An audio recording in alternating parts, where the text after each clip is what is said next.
मैं हार्दिक अभिनंदन करती हूँ।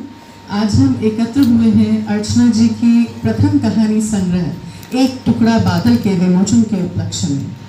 पुस्तक विमोचन की प्रक्रिया वैसी ही है जैसे एक माँ अपने नवजात शिशु को परिवार के सामने लाती है। शिशु उसके खून और पसीने से पनपता है और एक लेखक अपनी भावनाओं, संवेदनाओं और अनुभूतियों से पालता है अपनी रचना को। हर अक्षर को पिरोता है जतन से, शब्दों को संजोता है प्यार से, वाक्यों को काटता है करीने से, तब कहीं एक अभिव्यक्ति पूर्ण होती है। कार्यक्रम को आगे बढ़ाते हुए मैं हमारे मुख्य अतिथि माननीय डॉक्टर अमरेंद्र मिश्र जी को तथा सभी मंचासीन महानुभावों को आमंत्रित करती हूँ दीप प्रज्वलन के लिए। मेरी तुम सुनो वंदना शारदे माँ, मेरी तुम सुनो वंदना शारदे माँ। कलम को तू मेरी सदा धार दे माँ, कलम को तू मेरी सदा धार दे माँ।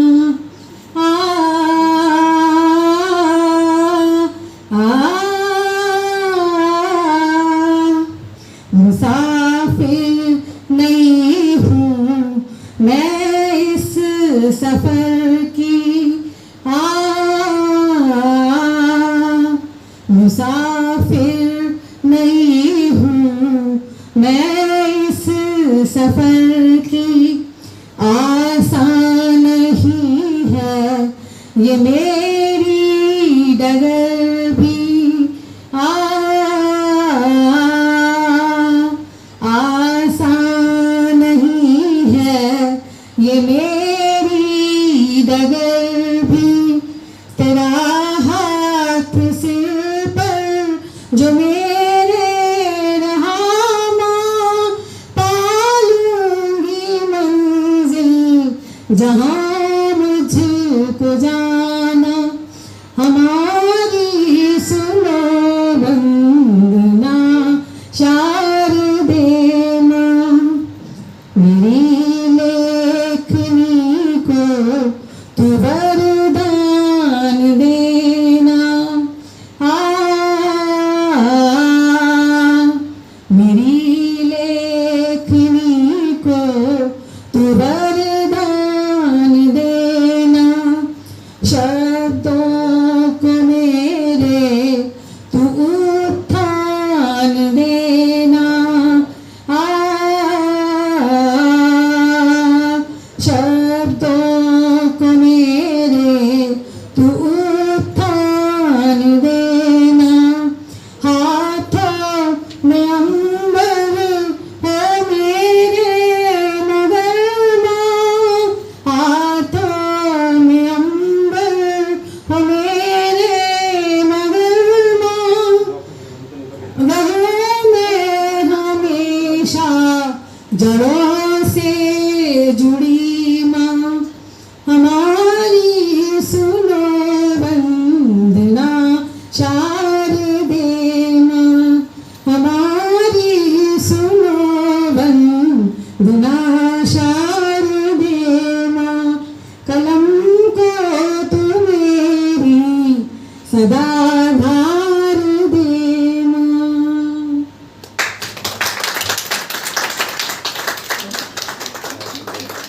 इतनी खूबसूरत अभिव्यक्ति। अब आप समझ सकते हैं कि इस कहानी संग्रह में क्या प्रकाशन से श्री एम शर्मा जी अर्चना जी का सम्मान करने की चेष्टा रखते हैं। पहले प्रकाशक आकर के चाहते हैं। भारतीय संस्कृति तथा राजभाषा हिंदी के प्रचार प्रसार के प्रति समर्पित हैं। आपने 1978 में दिल्ली में एक फ्रीलांसर के तौर पर शुरू की अपनी साहित्यिक यात्रा। आगे चलकर गगनांचल एक हिंदी त्रैमासिक पत्रिका का 15 वर्षों तक संपादन किया। आपने अपनी तरह का एक अद्वितीय शोध किया फणीश्वर नाथ रेणु के उपन्यासों में राजनैतिक परिप्रेक्ष्य विषय पर। लगभग 35 वर्षों तक विदेश मंत्रालय भारत सरकार के अंतर्गत भारतीय सांस्कृतिक संबंध परिषद में विभिन्न पदों पर कार्यरत रहे। अपने कार्यकाल में आपने विदेशों में भी हिंदी तथा भारतीय संस्कृति के प्रचार प्रसार में महत्वपूर्ण योगदान दिया। आपने लगभग 200 कहानियां लिखी हैं जो विभिन्न पत्र पत्रिकाओं में प्रकाशित व विदेशी भाषाओं में अनुवादित हुई। आपकी अब तक 14 पुस्तकें प्रकाशित हैं। आजकल आप स्वतंत्र लेखन के साथ साथ हिंदी त्रैमासिक पत्रिका संबंध का संपादन व प्रकाशन कर रहे हैं। गत 4 वर्षों में आपने एक ऐसा साझा मंच तैयार किया है जो कि किसी भी प्रकार के दबाव से पूर्णतः मुक्त है। हमें खुशी है कि आज अर्चना जी की पहली पुस्तक का विमोचन आपके करकमलों द्वारा हो रहा है।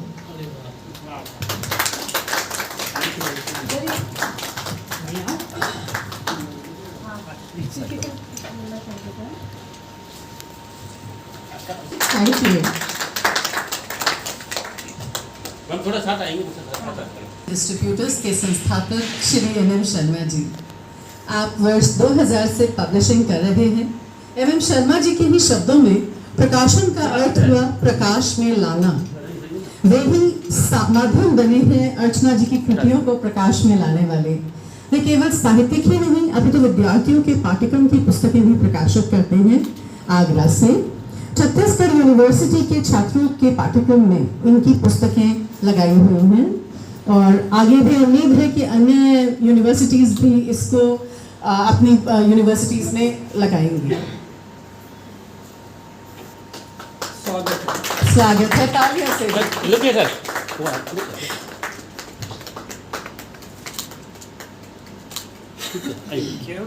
पुरस्कार या उपहार नहीं दे रहे हैं, पर कैसे हम न बोले उस शख्स के बारे में जिसने अपने अथक सहयोग, धैर्य व प्रोत्साहन से अर्चना जी को इस मुकाम तक पहुंचाया है। डॉक्टर दीपक सक्सेना, तालियां भी आपका स्वागत है। प्लीज बैठिए।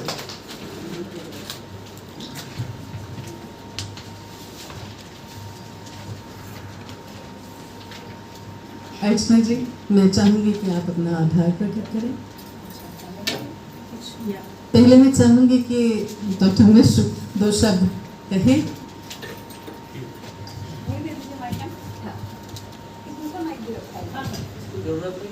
नहीं, वैसे जरूरत है, नहीं पहुंच जाएगी आवाज आपकी भी। नहीं पहुंचेगी तो इसको यूज करें।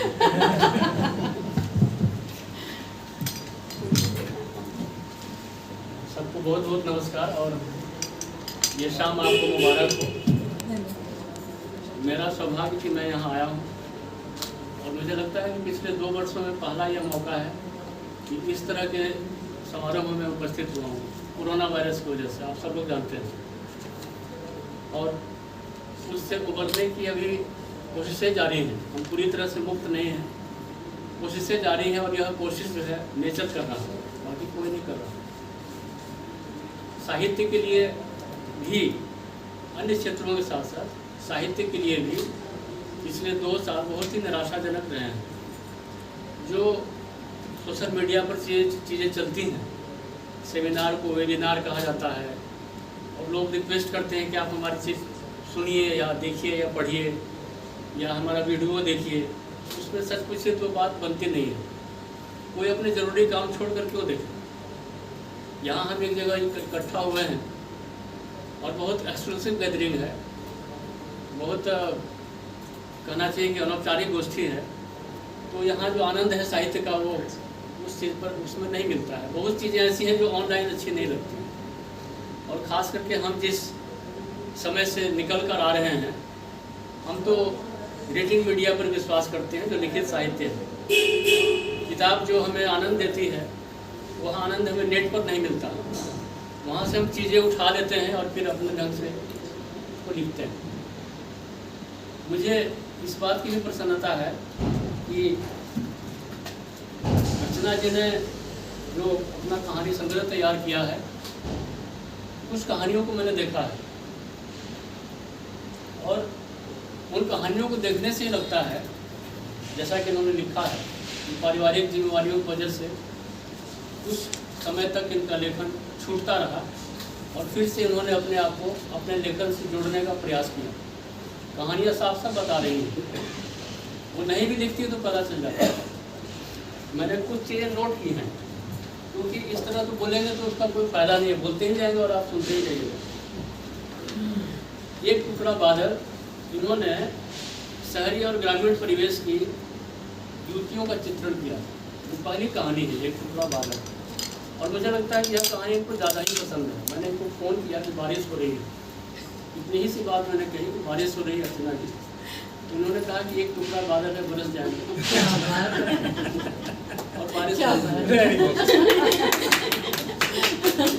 इन्होंने मुझे यह बात बताई तो मैसेज पे, तो उस बात को मैंने इस कहानी से जोड़ कर देखा कि एक लेखक का, एक रचनाकार का अपनी कृति के साथ कितना लगाव होता है। ये उस अपनी कहानी को इस मौसम से जोड़ कर देख रही है, और वहाँ इनकी एक आशावादिता है कि ये बरस जाएंगे, तो बादल हैं छट जाएंगे, आप उसकी चिंता न करें, आपको टाइम पर आना। तो यह चीज़ जो है, इस चीज़ को, इनके इस वक्तव्य को या इनके इस विचार को उस कहानी शीर्षक से जोड़कर देखने पर लगता है कि एक लेखक अपनी रचना को कितना प्यार करता है, कि कुछ भी है इस काम को करना है जब होना है। और यह कहानी जो है एक टुकड़ा बादल, इसमें इन्होंने ठीक उठाया है कि एक ग्रामीण परिवेश की एक युवती है और एक शहरी परिवेश की, और दोनों के बीच आपसी कशमकश है। और ग्रामीण परिवेश वाली युवती जो है वो कहीं ना कहीं सफल हो जाती है शहरी परिवेश वाली से, और एक आशा के साथ शहरी परिवेश वाली औरत भी कुछ सीखेगी। इतना सा संदेश है इनकी, हर कहानी में संदेश है। जितनी भी कहानियाँ उसमें संदेश है। लेकिन अब उस पर है क्या कि इनकी जो कहानियाँ हैं परिवार, समाज और हमारे पारस्परिक रिश्तों को समझने वाली, उससे ये उभर नहीं पाती है। एक लेखक को इससे उभरना चाहिए। एक लेखक की किताब की हम सिर्फ तारीफ करने यहाँ नहीं बैठे। एक लेखक जो अपना मार्ग प्रशस्त कर रहा है, आगे और कैसे अच्छा लिख सकता है, तो उसके अनुभव और कैसे समृद्ध हो सकते हैं। ये परिवार और रिश्ते और जो भी लोग होते हैं, पापा मम्मी और बहनें और ये वो, थोड़ा सा ऊपर जाने की जरूरत है, क्योंकि कभी नहीं मानना चाहिए कि एक लेखक के लिए सब दोस्त है। एक लेखक के लिए उसका पात्र सबसे बड़ा दोस्त है। और इनकी कहानी है, उसका शीर्षक मैं बोल रहा हूँ, वहाँ पर मैं थोड़ा सा विचलित हो गया। गुजर जाता है कि उसकी छोड़ी हुई चीज़ें या छूटी हुई चीज़ें ज़्यादा परेशान करती हैं। मैं अपने घरों में भी कहता हूँ कि चीज़ें जितनी कम हो उतना अच्छा। आखिर हम कितनी चीज़ें यूज करते हैं, भरी हुई रहती हैं अलमारियाँ, इतने कपड़े, इतने लत्ते, इतना सामान, फिर भी शॉपिंग करने हम चले जाते हैं। मैं भी जाता हूँ। ये गलत है जी। एक आदमी जब गुजर जाता है तब पता चलता है कि ये गलत है। वो सब चीज़ें परेशान करती हैं, और अगर वह उन चीज़ों के सहारे, उन यादों के सहारे जीना चाहती है तो जीने दीजिए ना। आप तो किसी को ले आए बीच में, तो समझा दिए तो समझ गए, गलत है। बिल्कुल क्यों आप किसी को ला रहे हैं बीच में? उसको जीने दीजिए, उसको ले चलिए आगे, तो क्या क्या और सोच रही है। उसका जो कंसंट्रेशन है, उसकी जो एकाग्रता है, उसको आप खत्म कर दीजिए। कैरेक्टर को चलने दीजिए, आगे चलने दीजिए, आगे चलने दीजिए। कौन आए उसके सामने? मैं नहीं मानता हूँ कि किसी के कष्ट को, किसी के आश्वासन या किसी की संवेदना तकलीफ कम नहीं, वह आदमी खुद उसे कम करता है, खुद संभलता है। और नहीं संभलेगा तो नहीं संभलेगा। यह कष्ट की बात मैं कर रहा हूँ, खुशी की बात नहीं कर रहा हूँ। खुशियाँ बहुत खराब होती हैं, कब आई और कब चली गई पता नहीं चलता।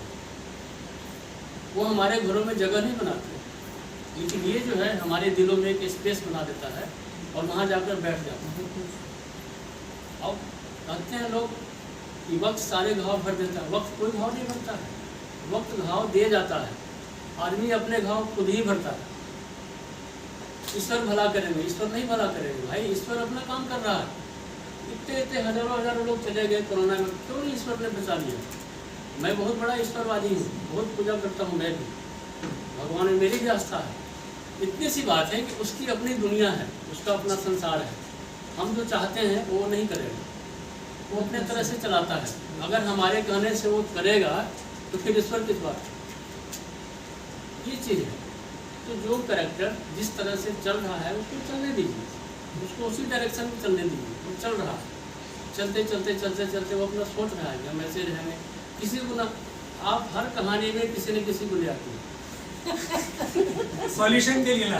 देखिए, रचनाकार का काम समाधान प्रस्तुत करना नहीं है, समाधान प्रस्तुत करना समाजशास्त्री का काम है। लेखक का काम जो है सवाल उठाना है। तो बात तो वही है ना, मैं समाजशास्त्र में मैंने एमए किया है। आ रहा हूँ ना, नहीं मैं आ रहा हूँ, मिक्स हो जाता है। वहीं पर आ रहा हूँ मैं कि समाज शास्त्रीयता को अपने लेखन से अलग रखें। दोनों दो चीज़ें हैं।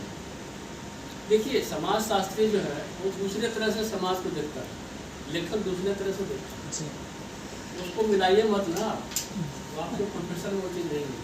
लेकिन एक व्यक्ति के रूप में, एक विचार के रूप में और एक धारणा के रूप में जो इनकी थिंकिंग है, जो इनका चिंतन है, वह काफ़ी पॉजिटिव है। और उससे ये लगता है ये नहीं चाहती है कि कोई पात्र आहत हो, किसी को कोई तकलीफ हो, कोई परेशान है तो परेशान रहे। उसको देख के किसी न किसी को ला के उसकी परेशानी कम करने की कोशिश करती है। एक आध कहानी में ऐसा हो तो चलेगा, हर कहानी में अच्छा आगे देखिए, अहसास कहानी भी ऐसी ही कहानी है, जहाँ घर में सास बहू का पारस्परिक परिदृश्य है, अहम का टकराव है, रिश्तों के टूटने से बचने की बात यहाँ आती है। दोहरा छट गया कहानी एक किशोरी की कहानी है, घर या मकान एक। अच्छा, अर्चना सक्सेना अपने वक्तव्य में मैं स्वीकार करती हूँ कि घर परिवार की जिम्मेवारियों के कारण उनका लेखन एक समय तक प्रतिबद्धता के साथ न हो पाया। ऐसा लगता है कि जब उन्होंने दोबारा लेखन शुरू किया होगा तब इनमें से कुछ कहानियाँ रची हुई, कुछ कहानियाँ रचित हुई, सारी कुछ कहानियाँ रची हुई, सारी इसलिए बात सारी। चलिए, मैंने आपको बताने की कोशिश की, आप कर रहे हैं। वे विचारों पर कुछ सकारात्मक दृष्टि रखते हुए नहीं चाहते कि कहीं कोई पात्र, कोई रिश्ता, कोई व्यक्ति कहीं से आहत हो। ये अच्छा है, ये मन की बात है, मन निर्मल है, ऐसा इनका विचार है। ठीक है, ये बहुत गहरी बात भी है, यह सामान्य बात नहीं है। एक लेखक हमेशा मनुष्य की रक्षा करता है, उसका काम है मनुष्य की रक्षा करना। अगर एक व्यक्ति बहुत बुरा है, लेखक उसे प्यार करता है, उस बुरे व्यक्ति को लेखक प्यार करता है। क्यों? इसलिए प्यार करता है कि हो सकता है कि कहीं से सुधर जाए और आखिर तक आशावादी तो नहीं, मनुष्य में आस्था जी, मनुष्य में आस्था लेखक की सबसे बड़ी पहचान होती है। मैं आपको बता रहा हूँ, एक छोटा सा समय है ना। देखिए, मैं मालदीव में पोस्टेड था और वहाँ पर मुझे एक मैसेंजर मिला।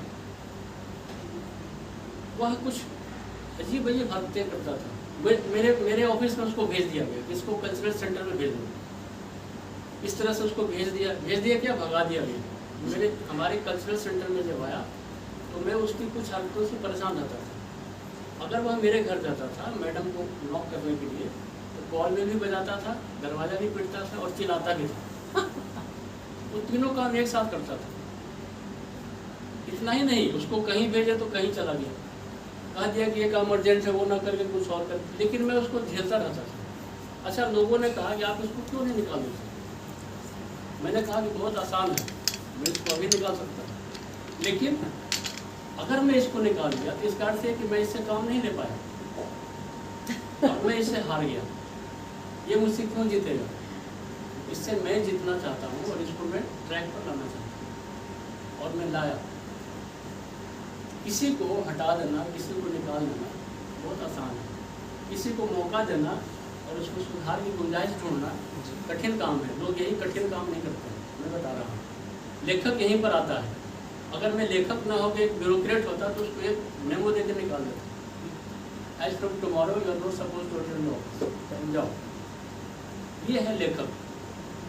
लेखक यहाँ तक सोचता है, उस प्यार किया ना उस कैरेक्टर से, उस आदमी से। बिल्कुल।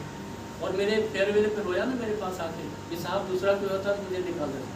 10 आदमी के सामने बोला ना तो मेरा कॉम्प्लीमेंट ये है। तो लेखक जो है अंत तक मनुष्यता में विश्वास करता है। एक मनुष्य को मनुष्य बनाए रखना चाहिए, ये जरूरी है। ये इनकी दृष्टि की मैं प्रशंसा करता हूँ। अब जो है कि ये कह रही कि सारी कहानियाँ रची गई होंगी, बहुत अच्छी बात है, वो पढ़ने से तरह से जाता है। अच्छा, कहानी में या हमारे जीवन में वैसा नहीं होता जैसा कि वास्तविक घटनाएं घटती हैं। उन मुद्दों पर आने वाली कहानियों में या आने वाले संग्रह पर वे जरूर ध्यान दें जिनकी हम सब लोगों को प्रतीक्षा रहेगी। जैसे उनकी एक कहानी है जिसमें एक युवती का पति गुजर जाता है, मैं बता दिया हूँ। कहानी मुझे बहुत अपील की है। अच्छा, गहरी बात यह है कि हमारे कष्ट दुख किसी के समझाने बुझाने से खत्म नहीं होते। रिश्तों का टूटना और उन टूटे रिश्तों को किसी बाहरी व्यक्ति, किसी रिश्तेदार या किसी सहेली के समझाने से ठीक हो जाए, ऐसा बहुत कम होता है। मैं नहीं मानता। अबल तो रिश्तों पर मेरा विश्वास ही नहीं है। मुझे व्यक्ति पर विश्वास है, आदमी पर विश्वास है, दोस्त पर विश्वास है, सच्चा बोलने वाले पर विश्वास है।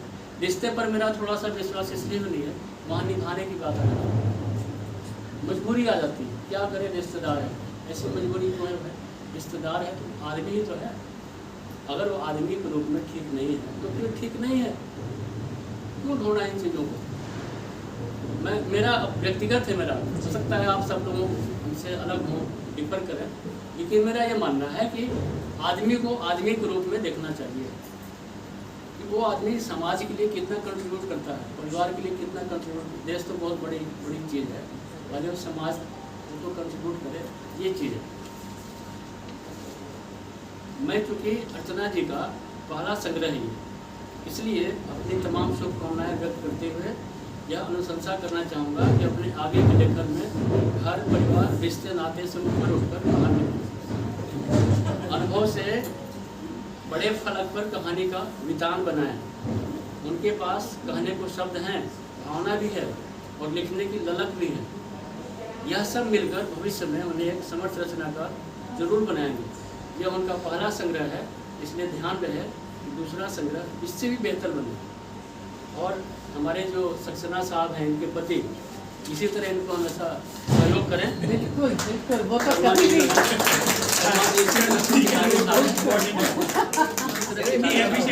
काम किए शर्मा जी ने। इनके पापा हैं तो सब यही है, अब इससे बड़ी बात क्या हो सकती है? तो जैसे आपका आशीर्वाद इन्हें प्राप्त है, आगे भी आशीर्वाद दीजिए और हम सब लोगों को भी शुभकामना दीजिए। बहुत बहुत धन्यवाद।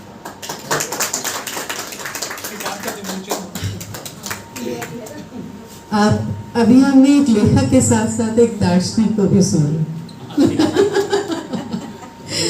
बहुत खूबसूरती से आपने बहुत बहुत बड़ी बातें बहुत सरलता में कह दी।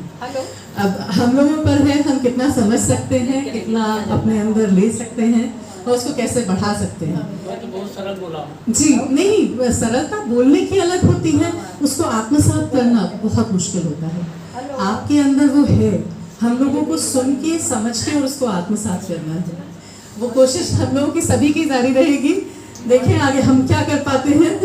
और अर्चना जी का डेफिनेटली मैं बहुत उससे उम्मीद करती हूँ कि जल्दी ही निखिल जी हम निखिल प्रकार पब्लिशर्स हमको और दूसरी वाली बुक भी ला करके देंगे। छोड़िए मत। बिल्कुल बिल्कुल बिल्कुल, वो तो हमारे अर्चना जी के पार्क ही आ गए हैं तो वो नहीं छोड़ेंगे। देखिए, लेखन में पब्लिशर भी बहुत इंस्पायर करता है। बिल्कुल बिल्कुल, तो 10 फोन करेगा कि मैडम हुआ, इतना हो गया, ये बहुत बड़ा इंस्पिरेशन है। प्रकाशक को हमेशा पीछे पड़ जाना चाहिए। हाँ, पुस्तक का विमोचन माननीय मुख्य अतिथि जी के हाथों के द्वारा। जी सर, एक मिनट।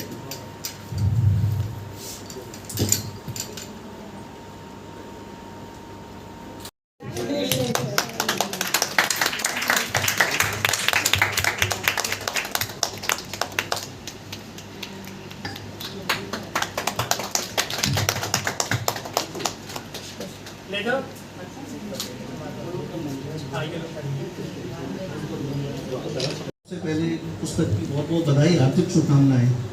और ये पहली पुस्तक नहीं, अब अगली पुस्तक बहुत जल्दी आए और लोगों को यहाँ पर दोबारा आने का मौका मिले। ऐसी हमारी शुभकामनाएं कि बहुत जल्दी आप दूसरी पांडुलिपि किया करें। और पुस्तक नहीं हाँ, अगर हो तो जरूर दीजिए, जिससे कि जल्दी आने का मौका मिले।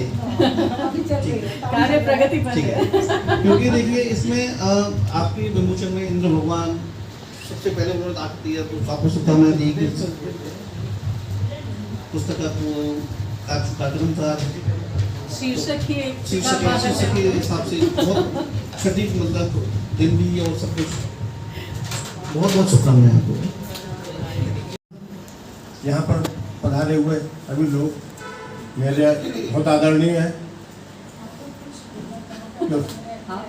और मुझे आज बहुत गर्व का दिन है मेरे लिए कि मेरी पुत्री ने, अर्चना ने, एक पुस्तक बाजार में लाई है, आप सब लोगों के लिए लाई है। मुझे पढ़कर, मैंने पहले ही बहुत से इसमें से पढ़ा हुआ है और पहले से पढ़ रहा हूँ, जाने कब से लिख रही है अर्चना, मैं पढ़ रहा हूँ, रोजाना कुछ ना कुछ भेजती है, मैं पढ़ता रहता हूँ ये पूरा। और मेरी बड़ी पुत्री भी है आभा, वो भी लिखती है, हालांकि वो ज़्यादा बिजी रहती है इसलिए इतना तो नहीं लिखती है। अर्चना तो बहुत माहिर है। ये कहूँगा आशीर्वाद बना रहे मेरी बच्चियों पे, मेरे सब लोगों पे, मेरा आशीर्वाद है।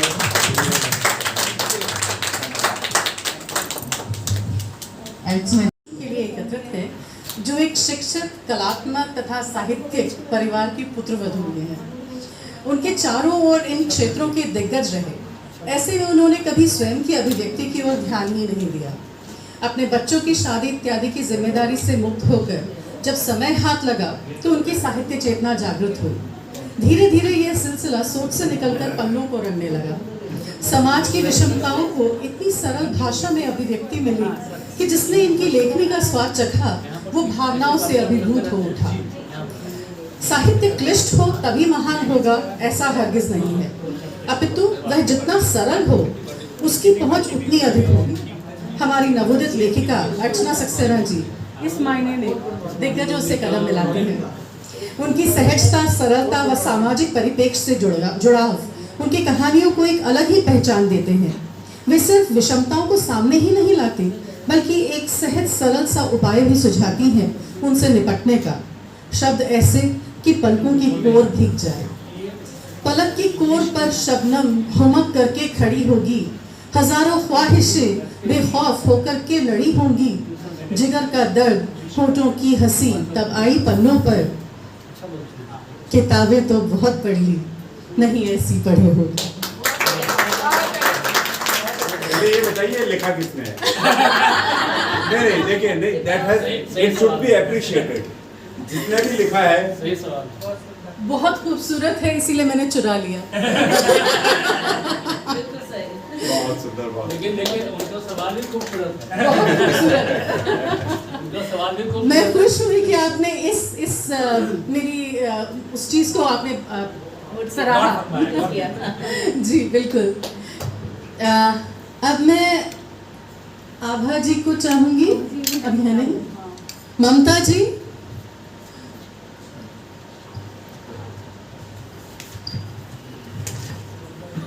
कामनाएं देना चाहती हूँ कि वो आज इस मौके पे हमें इनवाइट की है और हमें बहुत अच्छा लग रहा है कि आप सभी से भी मिलने का मौका मिल रहा है हमें।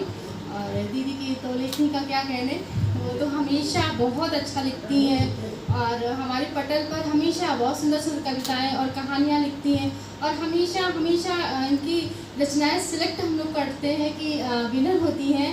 और हम सभी मिलते हैं, ऑनलाइन ही मिले हैं लेकिन आज रूबरू होने का मौका मिल रहा है। और मैं आप सभी से रिक्वेस्ट करना चाहूँगी कि प्लीज़ इनकी जो पुस्तक है उनका जो विमोचन को उन्होंने हमें बुलाया है तो ज़रूर उनकी कहानियाँ और कविताएं पढ़ें और उनका हौसला अफजाई करें। और आप सभी से मैं यही कहना चाहूँगी कि बहुत अच्छी लेखिका हैं, बहुत सुंदर लिखती हैं और आभा जी भी बहुत अच्छा लिखती हैं, वो भी हमसे जुड़ी हुई हैं। दोनों बहनें हमसे जुड़ी हुई हैं बहुत समय से। तो मैं यही कहना चाहूँगी कि इनको बहुत सारी शुभकामनाएँ, बहुत बहुत बधाई कि वो हमेशा निरंतर ऐसे ही आगे बढ़ती रहें और अपनी लेखनी से, अपनी कहानी से एक नए परचम पर पहुँचें। जी धन्यवाद। Thank you Mamta ji. Thank you so much. मैं आमंत्रित करती हूँ अर्चना जी को आभार प्रकट करने के लिए।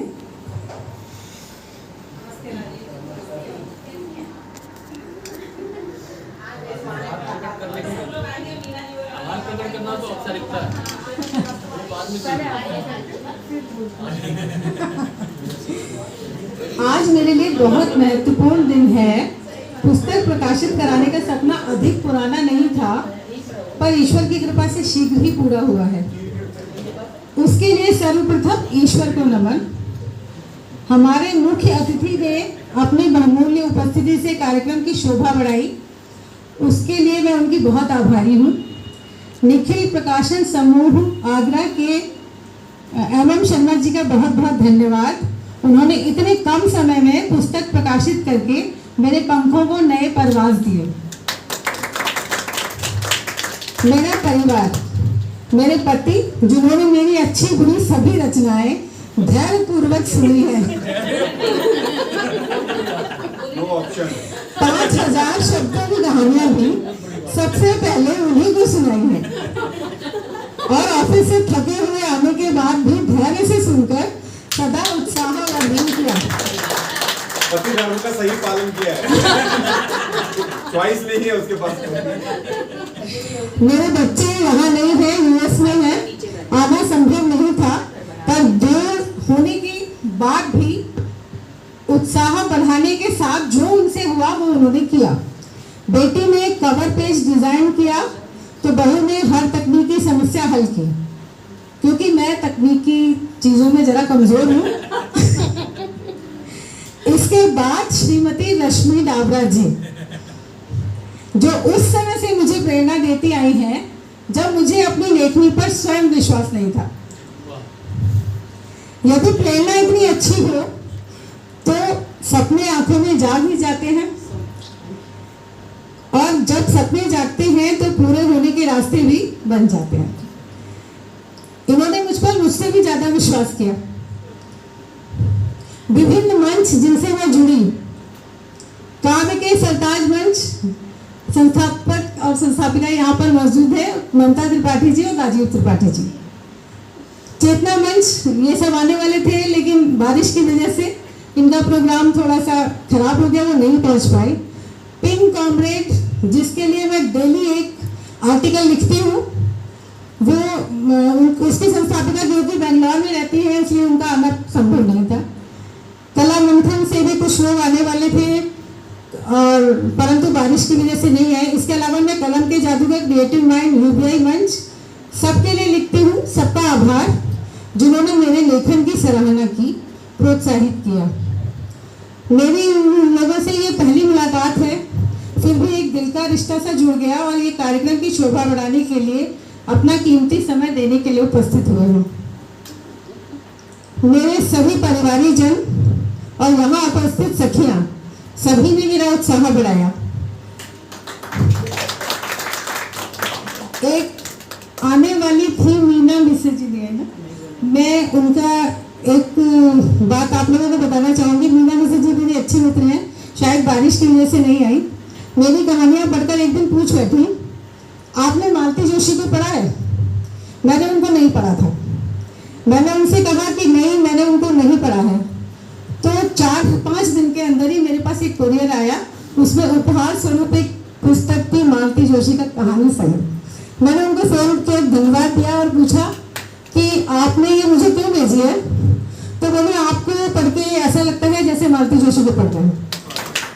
लेकिन मैं खुद को अपने को उस श्रेणी में नहीं रखती, क्योंकि मैं बहुत नई हूँ, और लेकिन फिर भी इतना बड़ा कॉम्प्लीमेंट बहुत मायने रखता है मेरे लिए। और नई लेखिका के लिए ये कितना मायने रखता है, ये कोई मेरे दिल से पूछे। इसके बाद एक नाम मैं अपनी सखियों में और लेना चाहूंगी, बिन्नी अग्रवाल। बिन्नी अग्रवाल एक ऐसा नाम है, जब मैंने लिखना शुरू ही किया था तो इन्होंने शुरू से मुझे बहुत तारीफ की, और मुझे नहीं पता था कि मैं कहाँ लिखूं, ये मुझे मंच ढूंढ के दिया करती थी। सबसे पहले इन्होंने मुझे पिंक कॉमरेड से जोड़ाया, फिर उसके बाद नई राहें अपने आप बनती चली गई। मेरी रॉयल पार्क की वो सभी सखियां जिन्होंने इस आयोजन को सफल बनाने में अपनी बहुमूल्य सलाह के साथ मेरी मदद भी की, ये सभी इतनी उत्साहित थी जितनी कि मैं स्वयं। सभी का धन्यवाद करते हुए एक कविता प्रस्तुत कर रही हूँ, लेकिन उससे पहले मैं माननीय मुख्य अतिथि जी के एक सवाल का जवाब देना चाहूँगी। कि मैंने ये दोबारा शुरू क्यों किया। दरअसल शादी से पहले मेरी लेखन में बहुत रुचि थी और मैं बहुत लिखती थी। मैंने 17-18 साल की थी तो बहुत जोश में लिख के दिल्ली प्रेस की सरिता तक बहुत चलती थी, उसमें भेजो। उन्होंने मांगा था कि एक खाली लिफाफा साथ में दीजिएगा, अगर रचना पसंद नहीं आई तो हम वापस कर देंगे। 15 दिन तक इंतजार के बाद वो रचना वापस आ गई। तो मुझे बहुत दुख लगा कि ये क्या हुआ, मैं इस लायक ही नहीं हूँ, और मैंने सिर्फ सीमित कर लिया अपने आप को, घर में लिखती रही। लेकिन अब जब दोबारा से लॉकडाउन के समय में जब कुछ टाइम नहीं करता था, बच्चे शादी हो गई, इंडिया से भी बाहर चले गए, तो मैंने धीरे धीरे शुरू किया। और अब मैं आपको बताना चाहती हूँ कि मेरी दूसरी भेजी गई कहानी दिल्ली प्रेस की गृह शोभा के लिए सेलेक्ट हो चुकी है। इतने सालों बाद वो लेटर पहुंच गया। इसके बाद मैं एक कविता सुनाना चाहूंगी।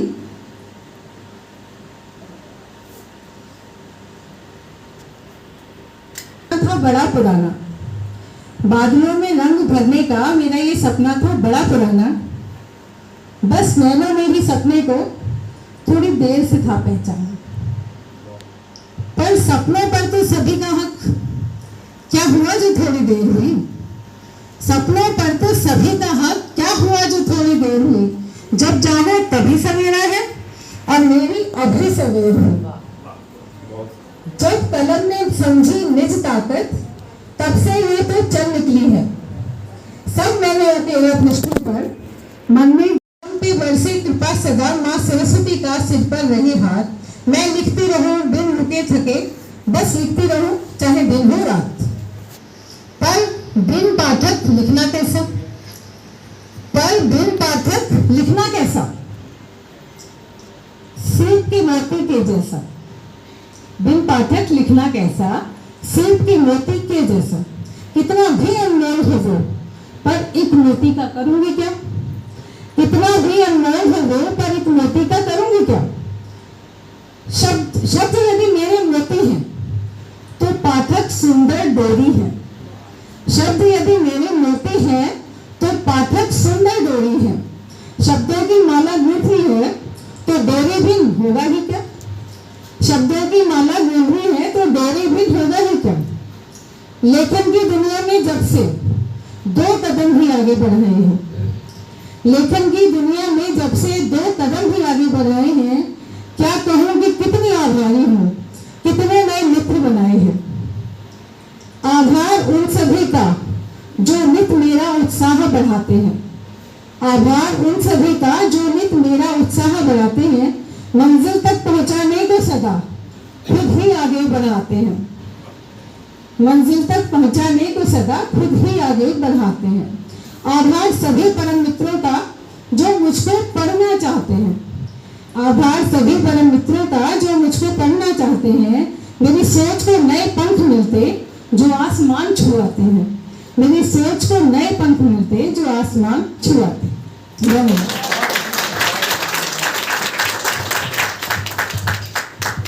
आपकी सारी आशाओं को पूर्ण होता हम देखें, ऐसी कामना करते हैं। और अब मैं आमंत्रित करना चाहूँगी आभा जी को।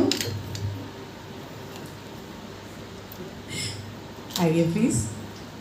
आभा कुरैशिया जी बहुत सुंदर लिखती हैं, ये मैं नहीं कह रही, उनकी कविता खुद बोलेगी।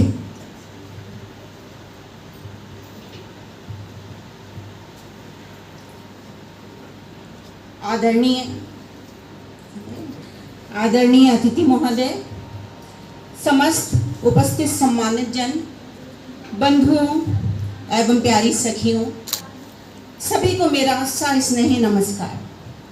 मैं आभा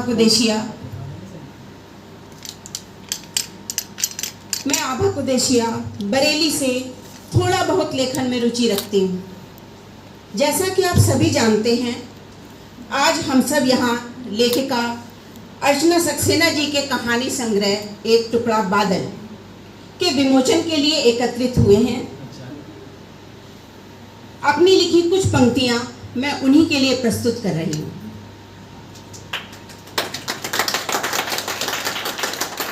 लेखनी तो अर्चना की बोली थी उनसे पहले, लेखनी तो अर्चना की बोली थी उनसे पहले, हाथों में मुझको ले लो निखर निखर उठूंगी, हाथों में मुझको ले लो निखर निखर उठूंगी, स्पर्श से तुम्हारे आगे को बढ़ उठूंगी, स्पर्श से तुम्हारे आगे को बढ़ उठूंगी। तब तो समय नहीं था, तब तो समय नहीं था, मन पढ़ाई में व्यस्त था, अब हाथ में है आई और कमाल भी दिखाई, अब हाथ में है आई और कमाल भी दिखाई, कोई क्षेत्र ना अछूता, मन सबका ही है जीता, कोई क्षेत्र ना अछूता, मन सबका ही है जीता, हो लेख या कहानी, कविता या ब्यूटी सुहानी, हो लेख या कहानी, कविता या ब्यूटी सुहानी, सब आगे पीछे दौड़े और राह सबने थामी, सब आगे पीछे दौड़े और राह सबने थामी, थी सारी कृतियां निखरी, थी सारी कृतियां निखरी, सम्मानित होकर बिखरी, एक कदम और बढ़ाया कहानी पर जाकर आया, एक कदम और बढ़ाया कहानी पर जाकर आया, एक टुकड़ा बादल बनकर मन को बहुत लुभाया, एक टुकड़ा बादल बनकर मन को बहुत लुभाया, जाने कितने टुकड़े, जाने कितने टुकड़े एक एक कर उभरेंगे, जाने कितने टुकड़े एक एक कर उभरेंगे, चारों दिशाओं को वे आच्छादित कर लेंगे, चारों दिशाओं को वे आच्छादित कर उठेंगे, ये दुआ एक मेरी चाहूं कि वह हो पूरी, ये दुआ एक मेरी चाहूं कि वह हो पूरी, आगे को बढ़ती जाओ कोई तमन्ना ना अधूरी, सभी का गर्व हो तुम, सभी का गर्व हो तुम, ऐसे ही बढ़ता जाए, सम्मानित होगी खुद भी सम्मान सभी पाएं, सम्मानित होगी खुद भी सम्मान सभी पाएं। धन्यवाद। आपने तो पूरा साथ खींच दिया उनका और इतनी अच्छी शुभकामनाएं दी हैं, बहुत खूबसूरत, बहुत खूबसूरत आपने। थैंक यू रश्मि जी। अब मैं आमंत्रित करना चाहूंगी मंजू जी को, जिन्होंने कहानी भी पढ़ी और उसके बारे में भी बोलना चाहेंगी। मंजू जी इनकी अभिन्न मित्रों में से एक है। माइक की वैसे जरूरत है नहीं।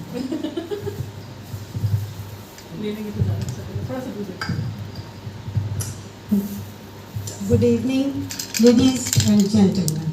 It's really a beautiful and fantastic evening.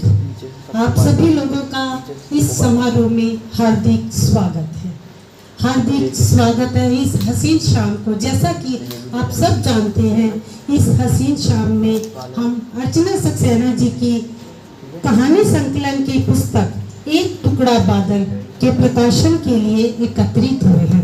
Give a big clap for her. अर्चना जी ने कहानियों के साथ साथ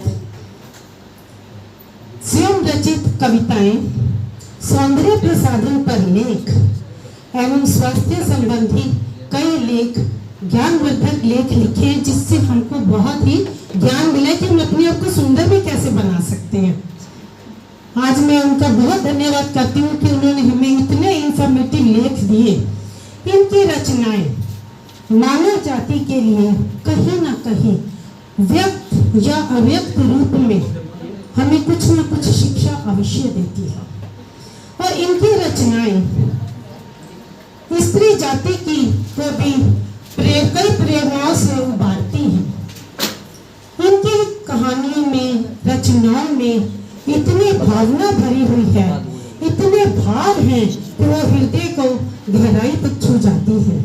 अर्चना जी, आपके लिए 4 मिनट। आंखों में खुशी हो, लबों पर हंसी हो, आंखों में खुशी हो, लबों पर हंसी हो, गम का कहीं नाम ना हो, आपको इतनी खुशियां मिले जिसकी कभी शाम ना हो, आपको इतनी खुशियां मिले जिसकी कभी शाम ना हो।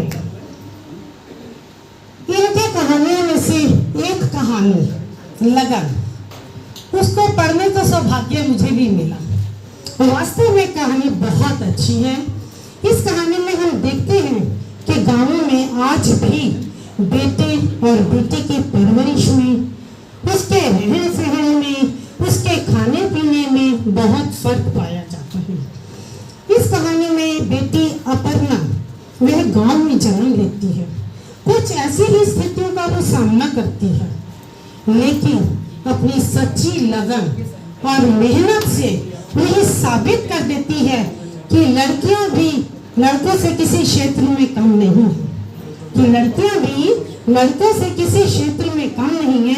और शिक्षक दिवस पर राष्ट्रपति द्वारा सम्मानित की जाती है। सबसे बड़ी बात कि फिर वो शहर में ना आकर गांव में ही अपने गांव की लड़कियों के लिए शिक्षा के क्षेत्र में बहुत सराहनीय कार्य करती है, जिसकी चर्चा गांव गांव में होती है। किसी ने सच ही कहा है, कुछ कर गुजरने की इच्छा मन में हो, मौसम में नहीं। मन में हो, मौसम में नहीं। साधन स्वयं जुट जाएंगे, संकल्प धन का, संकल्प धन का। तो इससे हमें ये शिक्षा मिलती है। अगर हम दृढ़ निश्चय हैं, हमारे मन के अंदर एक निश्चितता है, दृढ़ता है, तो सिद्धि स्वयं हमारे पास चलकर आएगी, इसमें कोई संशय नहीं है। आपकी सकारात्मक सोच, सच्ची लगन अगर सही दिशा की ओर जाती है तो एक दिन हम विजेता के रूप में अवश्य उभर कर आएंगे। एक दिन हम विजेता के रूप में अवश्य उभर कर आएंगे और हम जीत कर दिखाएंगे। जीत हमारे हाथों में है। ये कहानी संवेदात्मक पराकाष्ठा की प्रेरणा को छूती हुई हमें प्रेरणा देती है कि अगर नारी मन से कुछ करना चाहे और मन में ठान ले कि मुझे ये करना है, तो विधाता को भी उसके आगे झुकना पड़ता है। तो विधाता को भी उसके आगे झुकना पड़ता है। बेटे अगर माँ बाप के बुढ़ापे का सहारा है, बेटे अगर माँ बाप के बुढ़ापे का सहारा है, वंश बेल को बढ़ाने वाले हैं, तो बेटियां भी लक्ष्मी का वरदान है, सरस्वती का मान है। बेटियों को धन नहीं चाहिए, उन्हें इज्जत चाहिए। बेटियों को धन नहीं चाहिए, उन्हें इज्जत चाहिए। बेटियां ईश्वर की बनाई हुई सुंदर एवं सर्वशक्तिशाली कृति हैं, सर्वशक्तिशाली कृति हैं, जिनके सामने समय आने पर कैसी भी परिस्थिति आए वो उससे निपटने के लिए हमेशा तैयार रहती हैं। बेटियां स्वर्ग की सीढ़ी हैं, बेटियां स्वर्ग की सीढ़ी हैं। वो पढ़ेंगी तो अगली पीढ़ी बढ़ेगी, वो पढ़ेंगी तो अगली पीढ़ी बढ़ेगी। रोशनी सिर्फ चिंगारों से ही नहीं होती, बेटियां भी घर को उजाला देती हैं, बेटियां भी घर में उजाला करती हैं। अर्चना जी, आज की इस सुनहरी शाम में आपको ढेरों शुभकामनाएं। आप इसी तरह अपना यूं ही लिखती रहें और समाज को जागरूक करती रहें। इन्हीं शब्दों के साथ मैं अपनी वाणी को विराम देती हूँ। धन्यवाद।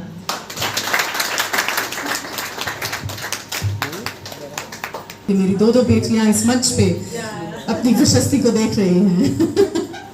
अब मैं आप सॉरी राजरानी सक्सेना जी से गुजारिश करती हूँ कि वो मंच पर आए।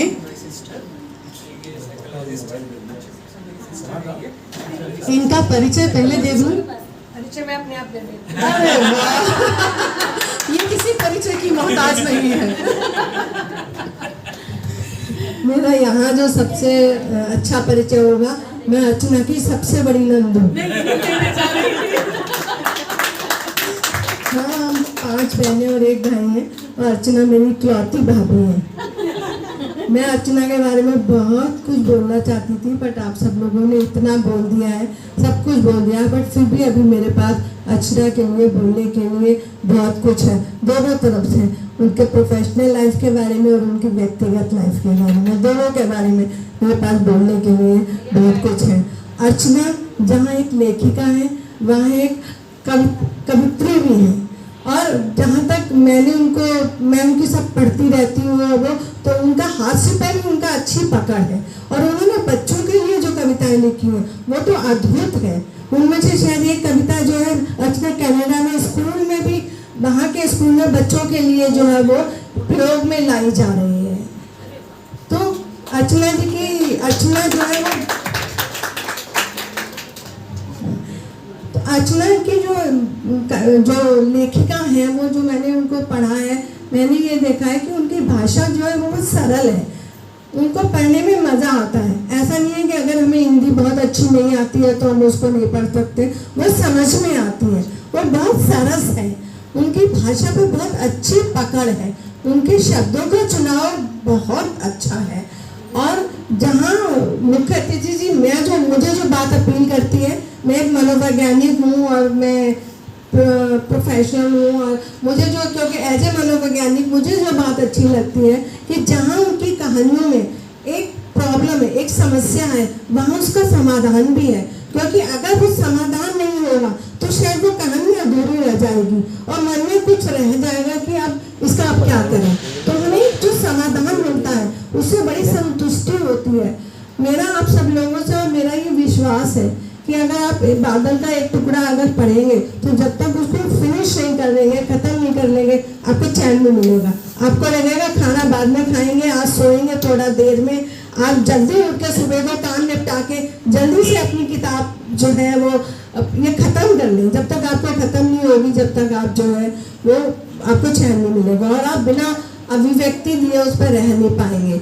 तो मेरा आप सब लोगों से ये अनुरोध भी है कि आप पढ़ें उस किताब को और उसको, अर्चना को उसके बारे में लिखकर ज़रूर भेजें कि आपको वो बुक कैसी लगी। अच्छी लगेगी, ज़रूर अच्छी लगेगी, मेरा ये विश्वास है। क्योंकि वो सिर्फ और वो बहुत, अर्चना में जो खासियत है जो मैंने देखा है कि वो बहुत जल्दी लिखती है।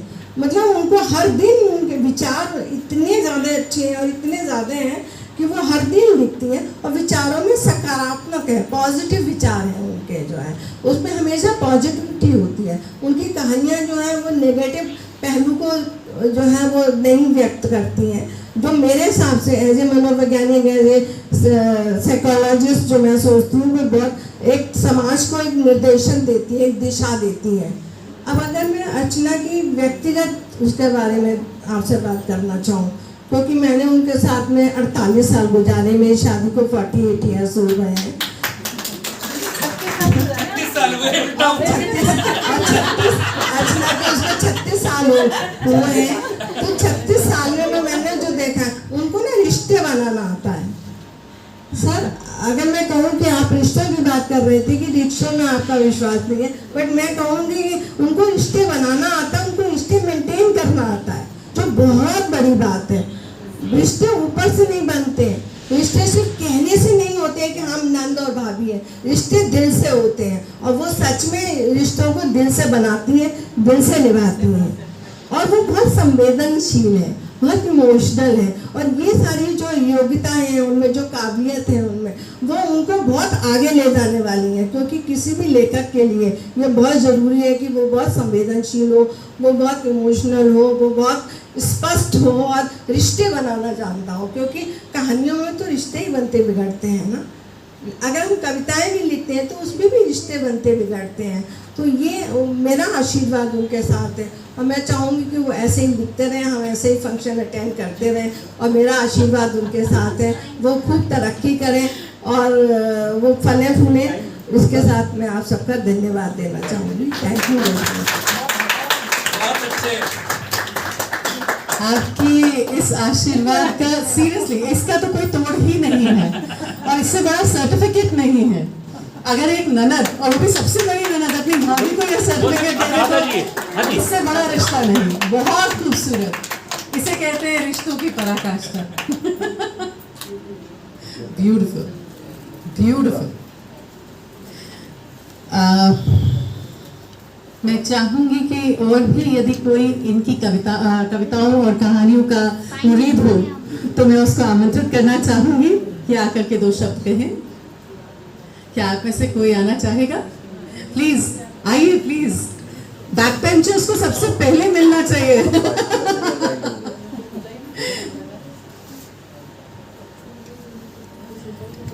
है, वेबसाइट है जहाँ पर हम सारे लेखकों को, कवियों को, कवित्रियों को आमंत्रित करते हैं, प्रेरित करते हैं। हमारा मेन जो मोटो है वो यही है कि जो नव रचनाकार हैं, जो लिखना चाहते हैं लेकिन उनके पास पटल नहीं है, वो लिख तो रहे हैं, अपनी किताबों में लिख रहे हैं, मोबाइल पे लिख रहे हैं, लेकिन आगे दुनिया को दिखाने के लिए कोई पटल नहीं है। हम वो मंच देना चाहते हैं। तो हम लोग आज अर्चना जी को हमने देखा और बहुत हमारे पास ऐसे कलाकार, रचनाकार हैं जो आ रहे हैं, लिख रहे हैं, लेकिन ऐसी उन्नति करना, जो हमारे साथ लिखते हैं उनको देखना बहुत अच्छा लगता है। बहुत अच्छा, मतलब मेरे पास शब्द नहीं है उसको बताने के लिए कि मैं कैसे बताऊं इन सब चीज़ों को। लेकिन ये है कि जैसे अर्चना जी हमारे पटल पर जब लिखती हैं और हमको जब चूज़ करना होता है उसके अंदर कि हम किन को विचित्र रचनाकार चूज़ करें, ये बहुत मुश्किल टास्क है। एक्चुअल में बहुत मुश्किल टास्क है कि आपको जब चूज़ करना हो, नंबर ऑफ मतलब कविताएं हैं, आपके पास कहानियां हैं, उसमें आपको चूज़ करने हैं 10 विजेता, और उसमें अगर आपको किसी को छोड़ना पड़ जाए वो बहुत बड़ा टास्क होता है। अर्चना जी को मैं शायद ही कभी छोड़ पाया हूँ।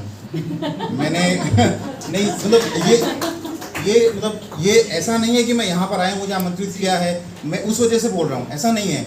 आभा जी लिखती हैं, आभा कुदेशिया जी लिखती हैं हमारे मंच पे, और हम मतलब हमने इन दोनों सिस्टर्स को बहुत बार लाइव बुलाया अपने मंच पे, और यही कारण है कि इनकी जो लेखनी है, लेखनी क्या है, मतलब आप जब अपने शब्दों को जीते हैं, आप जब उसको अपने शब्दों को जब आप उतारते हैं कहीं पे, मतलब किसी पन्ने पे, वो होता है लेखक एक्चुअल में। देखो, लेखक सब में है।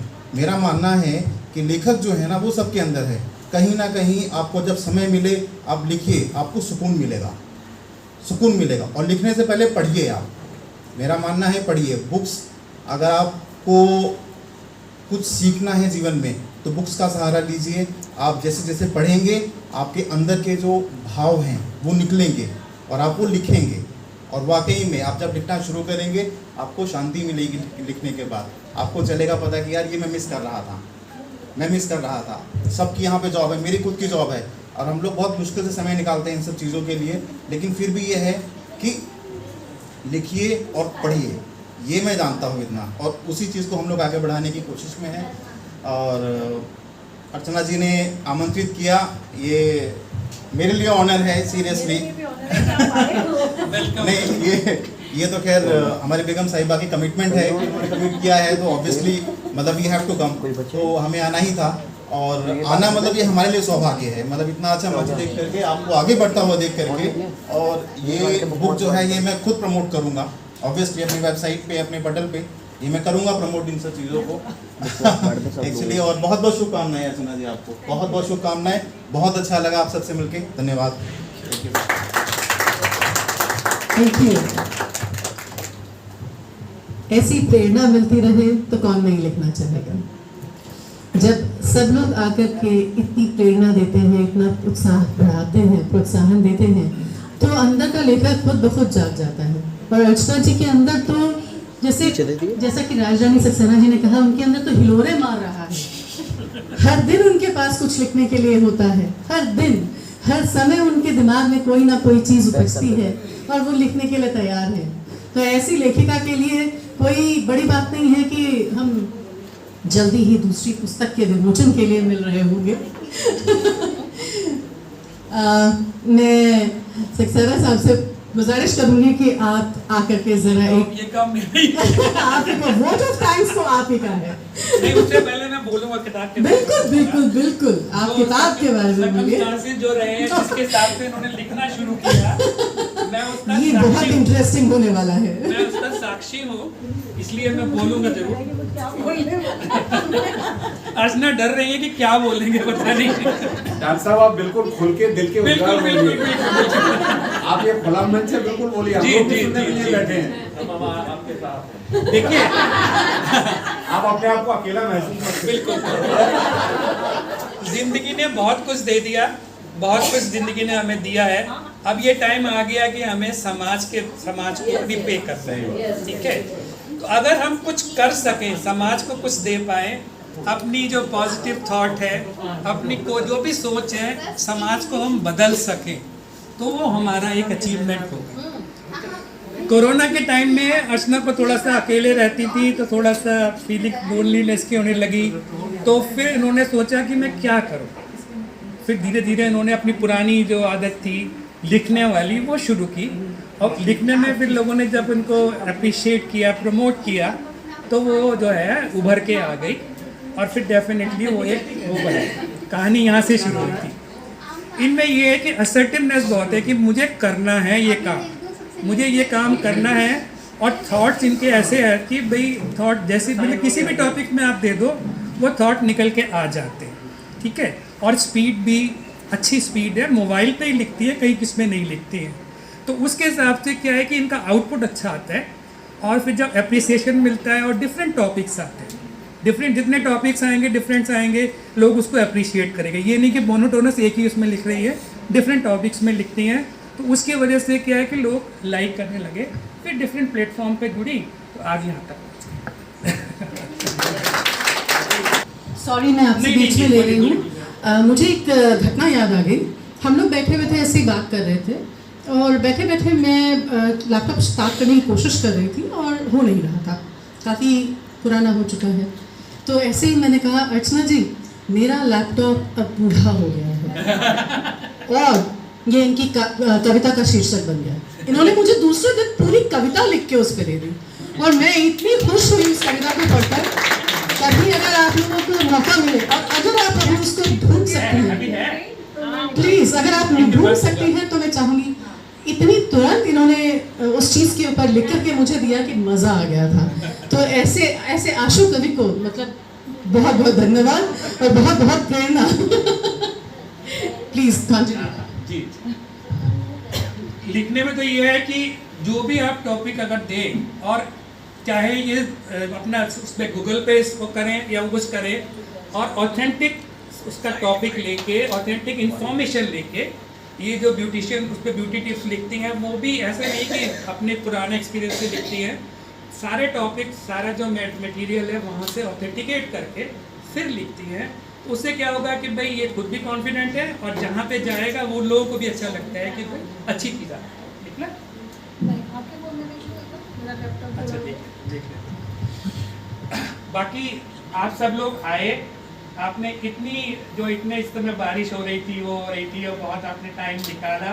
सर आपने बहुत ही एफिशिएंटली इनकी बुक को, क्योंकि हमें ये एक्सपीरियंस रहा था कि बुक्स पब्लिश होने में बहुत टाइम लगता है, बट समहाउ आपके साथ एक्सपीरियंस में बहुत अच्छा रहा। और ये रिजल्ट यही है कि आप सबकी मेहनत से ये आज बुक आई है, और आपका आशीर्वाद हमेशा रहेगा ही रहेगा। आप सभी का, जो लोग आए हैं, जिन्होंने अर्चना को अप्रिशिएट किया है, और डेफिनेटली जो आगे भी अप्रिशिएट करते रहेंगे, उन सब का धन्यवाद।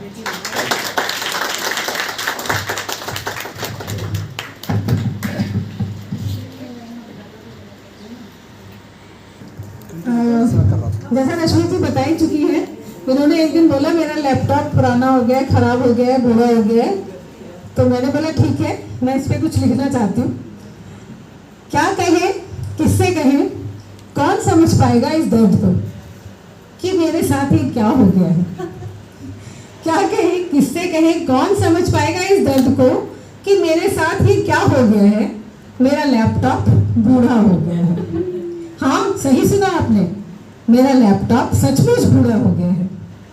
तुनक मिजाजी तो देखिए, बात बात पर हैंग हो जाता है। कुछ टाइप करूं तो कुछ का कुछ लिख कर दिखाता है। नेटवर्क से इतना चिढ़ने लगा है कि गोल गोल घूमता जाता है। खुली हवा में सांस लेने को भी कहती हूँ, पर एक विंडो से दूसरी में नहीं जाता है। खुली हवा में सांस लेने को भी कहती हूँ, पर एक विंडो से दूसरी में नहीं जाता है। विंडो इस कदर रुक जाती है कि बंद होने में नखरे दिखाती है। विंडो इस कदर रुक जाती है कि बंद होने में नखरे दिखाती है। अब तो करप्ट भी सुनने में आती है। न जाने क्या इसे हो गया है। हाँ, मेरा लैपटॉप बूढ़ा हो गया है। बदमिजाजी इस कदर कि कलर्ड फोटो को ब्लैक एंड व्हाइट दिखाता है। मूवी देखने की कोशिश तो करके देखे कोई, फिर तो ये सच में बहुत रुलाता है। आजकल वायरस के प्रकोप से सारी दुनिया दुखी है। आजकल वायरस के प्रकोप से सारी दुनिया दुखी है, ये भी कैसे रहता अछूता, इसमें भी प्रवेश हो गया। वायरस ने इसको भी नहीं छोड़ा, ये तो वैसे भी है बूढ़ा, ये तो वैसे भी है बूढ़ा, कितना प्यार है इससे मुझे, दूसरा लाऊं भी तो प्रेम हो पाएगा, दूसरा लाऊं भी तो प्रेम हो पाएगा, चलो ले भी आऊं, पर ये बेचारा तो किसी कोने में आंसू बहाएगा, चलो ले भी आऊं, पर ये बेचारा तो किसी कोने में आंसू बहाएगा। किसी बूढ़े को कैसे सताऊं, किसी बूढ़े को कैसे सताऊं, कैसे मन मर्जी चलाऊं, पर करूं क्या, ये तो बिल्कुल नहीं सुनता मेरी, क्योंकि ये सचमुच बूढ़ा हो गया है, बहुत बूढ़ा हो गया। धन्यवाद। Thank you so much. अब आप समझ जाएंगे कि मैं क्या चाह रही थी, क्या क्या सुने। इतना खूबसूरत था, आज इम्प्रॉम्प्टू, मतलब मैंने बोला और उन्होंने तुरंत लिखना शुरू कर दिया।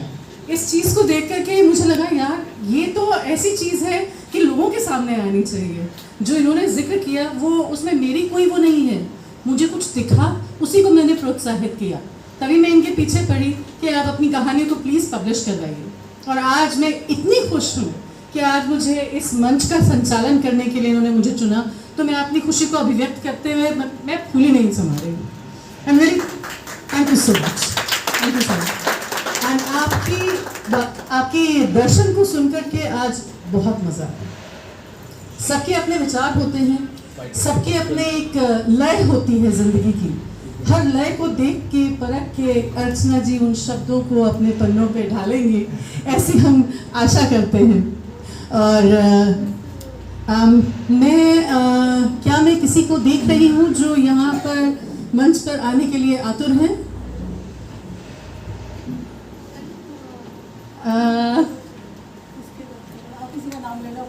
विनीता जी मुझे दिखी थी,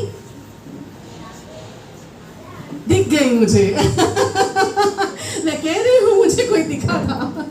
मैं चाहूंगी विनीता जी से कि इस शुभ अवसर पर एक छोटी सी मंच पर आकर के प्रस्तुति अपनी दें।